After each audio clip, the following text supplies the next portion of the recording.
प्रबल वर्षा जोगु पुणी थरे उत्तराखंड रे देखिबाकू मिलिछि प्रकृतिर तांडव। भूस्खलन जोगु माटी तले चापी होई आखि बुझिछंती 4 जण नेपाली पर्यटक।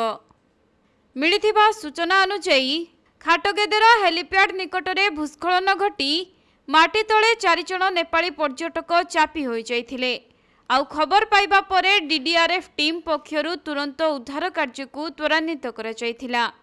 बहु परिश्रम परे समस्त पर्यटकों मृतदेह को माटी तलु उद्धार करा जाइछि।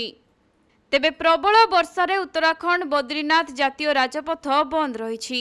भूस्खलन जोगु जातीय राजपथरे बड़ बड़ पत्थर सह माटी मध्य जमी रहिछि, जहा फलरे एही रास्तारे यातायात न करिबा पई जिला प्रशासन पक्षरु सतर्क करा जाइछि।